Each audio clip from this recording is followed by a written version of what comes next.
दोस्तों नमस्कार। मनीषा वाल्मीकि हमारे बीच में नहीं रही।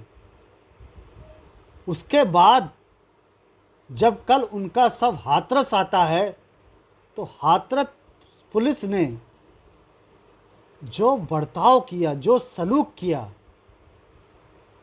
उसको देखकर ब्रितानी हुकूमत की याद आ गई, जनरल डायर की याद आ गई। मानवता को शर्मसार किया, मानवता को कलंकित किया हाथरस के पुलिस प्रशासन ने। क्या गुनाह था मनीषा वाल्मीकि का, जो उसके अंतिम संस्कार को भी सम्मानपूर्वक पुलिस प्रशासन नहीं कराया? क्या गुनाह था मनीषा वाल्मीकि के परिजनों का, जो उनके ऊपर सैकड़ों की तादाद में पुलिसकर्मी लात घूंसे बरसाते हुए दिखाई दे रहे थे?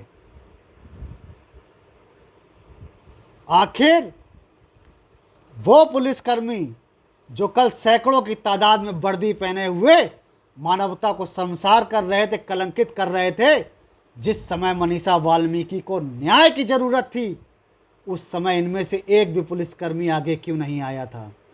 कल कहां से इतना बड़ा हुजूम सड़कों पर उतर आया पुलिस वालों का? क्या ये पुलिसकर्मी सिर्फ और सिर्फ न्याय मांगने वालों के ऊपर अत्याचार करने के लिए सरकारी तनख्वाह लेते हैं? एक बात जरूर बता देना चाहता हूं कि जनरल डायर जैसा व्यक्ति, अंग्रेजी हुकूमत भी मिलकर इस देश के जागरूक नागरिकों की आवाज को दबाने में सफल नहीं हो पाई। अत्याचार तो उन्होंने भी बहुत करे थे। आप किस खेत की मूली हैं? अगर इस देश की जनता को आप गाजर मूली समझोगे, उनकी पीड़ा को पीड़ा नहीं समझोगे और उन पे मरहम लगाने की जगह उन पे नमक छिड़कने का काम करोगे, तो इस देश की जनता कुछ ही दिन तक सोई हुई रह सकती है। ज़्यादा दिनों तक उसको आप रोक नहीं सकते हैं। वो जरूर नींद से जागेगी। निर्भया केस में भी उसने दिखाया, हैदराबाद केस में भी दिखाया, और मनीषा वाल्मीकि के केस में भी इस देश की जनता सड़कों पर उतरेगी और इस जनरल डायर रूपी पुलिस प्रशासन के ऊपर कठोर कार्रवाई की मांग लेकर उतरेगी। करनी पड़ेगी आपको। मैं आपसे पूछना चाहता हूं कि इतना बीभत्स कांड को अंजाम देने वाले आरोपियों के ऊपर अभी तक रासुका क्यों नहीं लगाई गई? इस केस की लीपापोती करने का प्रयास करने वाले दोषी पुलिस अधिकारी अब तक जेल की सलाखों के पीछे क्यों नहीं भेजे गए?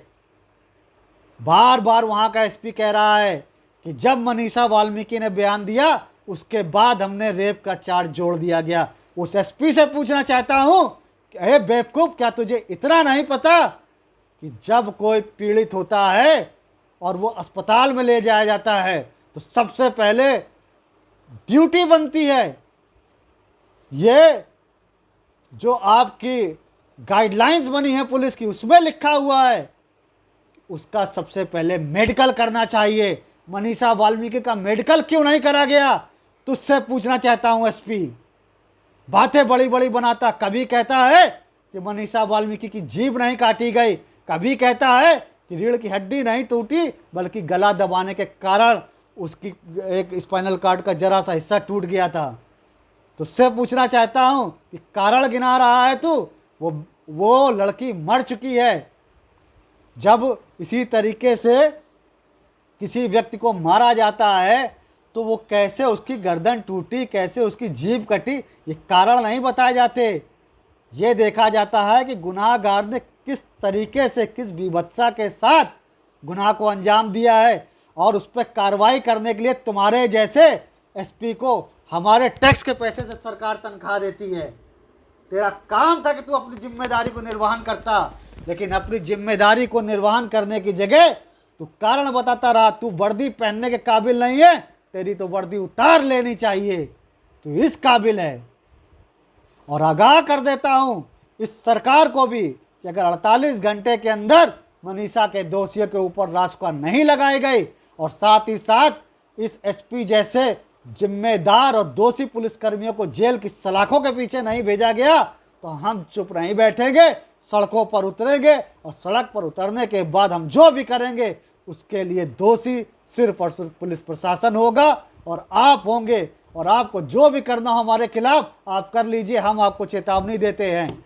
हम डरने वाले लोगों में से नहीं हैं। इतिहास उठा के देख लीजिएगा, जो कहा है वो करा है और इस बार भी करेंगे, बगैर किसी राजनीतिक दल का पट्टा पहने, बगैर राजनीति करे, क्योंकि हम उनमें से हैं जो ये कहते हैं कि जिंदा हैं तो जिंदा नजर आएंगे, अन्याय के खिलाफ आवाज़ जरूर उठाएंगे। नमस्कार साथियों।